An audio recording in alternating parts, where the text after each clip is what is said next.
Hello everyone, आज हम लोग देखेंगे 5 मई 2023 का करंट अफेयर्स। तो आगे बढ़ते हैं। पहला प्रश्न है हमारा, सरकार ने एमएसएमई के लिए कोविड-19 से राहत के लिए विवाद से विश्वास योजना शुरू किया है। तो सरकार ने एमएसएमई सेक्टर को राहत देने के लिए इनकम टैक्स से विवाद से विश्वास योजना शुरू किया है। इस योजना के तहत क्या है, करदाता को केवल विवादित करों की राशि को ही भुगतान करना होगा तथा उसे ब्याज एवं जुर्माने पर पूरी छूट मिलेगी। तो ये सरकार एमएसएमई के जो कोरोना के वजह से उनमें जो हिट आया है उसी के लिए विवाद से विश्वास योजना शुरू किया गया है। दूसरा प्रश्न हमारा, हाल ही में डीआरडीओ और भारतीय नौसेना ने गोवा में एयर ड्रॉपेबल कंटेनर 150 का सफल परीक्षण किया है। तो डीआरडीओ और इंडियन नेवी ने मिलकर गोवा में एयर ड्रॉपेबल कंटेनर का सफल परीक्षण किया है। तो डीआरडीओ के बारे में देख लेते हैं। डीआरडीओ की स्थापना हुई थी 1958 में और जिसके जो अभी चेयरमैन हैं वो कौन है, समीर वी कामत हैं। तो डीआरडीओ की स्थापना हुई थी 1958 में और इसके हेडक्वार्टर दिल्ली में है और इसके चेयरमैन है समीर वी कामत है। और अभी इंडियन नेवी के जो चीफ हैं वो कौन है, आर हरि कुमार हैं। तीसरा प्रश्न हमारा, विश्व प्रेस स्वतंत्रता दिवस कब मनाया जाता है? 3 मई को विश्व प्रेस स्वतंत्रता दिवस मनाया जाता है। और 3 मई को ही दिन वर्ल्ड प्रेस फ्रीडम इंडेक्स भी जारी किया जाता है, जिसमें इस साल 2023 के लिए भारत की रैंकिंग 161 है 180 देशों में, और जो पहला रैंक है जो नॉर्वे को मिला है। और ये पब्लिश किया जाता है रिपोर्टर विदाउट बॉर्डर के द्वारा। तो वर्ल्ड प्रेस फ्रीडम डे कब मनाया जाता है? 3 मई को। और इसमें इस साल इंडेक्स में क्या रैंकिंग है भारत की? 161 है। पहला रैंकिंग क्या है? नॉर्वे को मिला है। आगे बढ़ते हैं। चौथा प्रश्न हमारा, पराग्वे सत्तारूढ़ पार्टी के सैंटियागो पेना ने राष्ट्रपति के चुनाव जीता। तो पराग्वे के राष्ट्रपति के रूप में किसने चुनाव जीता है? सैंटियागो पेना ने। तो अब हम लोग पराग्वे के बारे में देख लेते हैं। पराग्वे की ये साउथ अमेरिकन कंट्री है और ये लैंडलॉक भी है और यहाँ की जो राजधानी है कौन है? असोंसियान है। यहाँ के नए राष्ट्रपति बने हैं सैंटियागो पेना। पराग्वे की राजधानी क्या है? असोंसियान है और ये लैंडलॉक कंट्री है और ये साउथ अमेरिकन कॉन्टिनेंट में आता है। पांचवा प्रश्न हमारा, डिंग लिरेन चीन के पहले पुरुष विश्व शतरंज चैंपियन बने हैं। तो पुरुष विश्व शतरंज चैंपियन कौन बने हैं? वे डिंग लिरेन बने हैं, जो चाइना के पहले व्यक्ति हैं।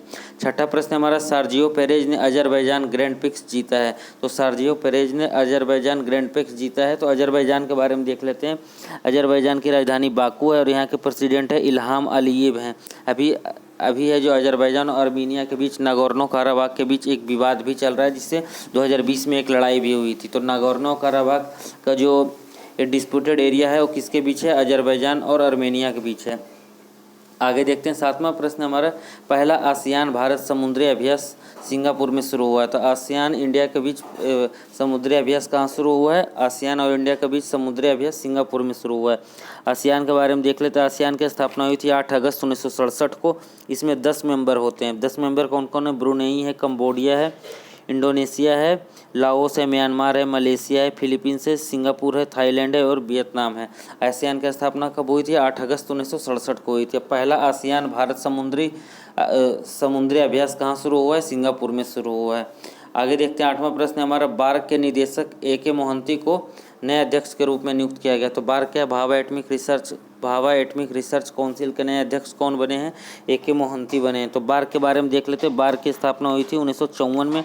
इसका हेडक्वार्टर ट्रॉम्बे बॉम्बे में है और इसके जो अभी चेयरमैन बनाए गए हैं, बार्क के नए चेयरमैन AK मोहंती बने हैं। 9वां प्रश्न हमारा, रूसी कवयित्री मारिया स्टेपानोवा ने लिपजिंग बुक पुरस्कार जीता है। तो लिपजिंग बुक पुरस्कार 2023 किसने जीता है? रूसी कवयित्री मारिया स्टेपानोवा ने जीता है। 10वां प्रश्न हमारा, उड़ीसा में खोंड जनजाति द्वारा मनाया गया बिहान मेला। तो बिहान मेला कौन से जनजाति द्वारा मनाया जाता है? खोंड जनजाति द्वारा मनाया जाता है। और ये खोंड जनजाति किस स्टेट के हैं? ये उड़ीसा के हैं। उड़ीसा के बारे में देख लेते हैं। उड़ीसा की राजधानी क्या है? भुवनेश्वर है और यहाँ के मुख्यमंत्री नवीन पटनायक, राज्यपाल ने गणेशी लाल हैं। तो ये बिहान का मतलब क्या होता है? बिहान एक बीज उत्सव होता है। इस मेले में बीज उत्सव होता है। यह इस क्षेत्र में किसानों द्वारा उगाई जाने वाली स्वदेशी फसलों और किस्मों का उत्सव है। तो ये हमारा आज का 5 मई 2023 का करंट अफेयर्स था। एक बार इंपॉर्टेंट देख लेते हैं जो एग्जाम में पूछा जा सकता है। तो लिपजिंग बुक पुरस्कार किसने जीता है? मारिया स्टेपानोवा ने जीता है। और पहला आसियान भारत समुद्री अभ्यास कहाँ हुआ है? सिंगापुर में। आसियान की स्थापना 1967 में हुआ है। अब क्या है, पराग्वे के राष्ट्रपति कौन बने? सैंटियागो पेना बने हैं। डिंग लिरेन हैं जो चाइना के पहले पुरुष विश्व शतरंज चैंपियन बने। तो अभी महिला और पुरुष दोनों के विश्व शतरंज चैंपियन कहाँ के हैं? चाइना के हैं। जो पुरुष चैंपियन है डिंग लिरेन है। आगे देखते हैं हमारा कि वर्ल्ड प्रेस फ्रीडम इंडेक्स में भारत की रैंकिंग 161 है। 180 देशों में जो पहला रैंक मिला है वो नॉर्वे को मिला है, दूसरा डेनमार्क को मिला है। आगे देखते हैं कि विवाद से विश्वास स्कीम में सरकार ने क्या किया है, एमएसएमई को राहत दिया। विवाद से विश्वास स्कीम क्या है, इस योजना के तहत एक करदाता को केवल विवादित करों की राशि को ही भुगतान करना होगा तथा उसे ब्याज एवं जुर्माने पर छूट होगी। तो ये हमारा आज का 5 मई 2023 का करंट अफेयर्स था। Thank you very much.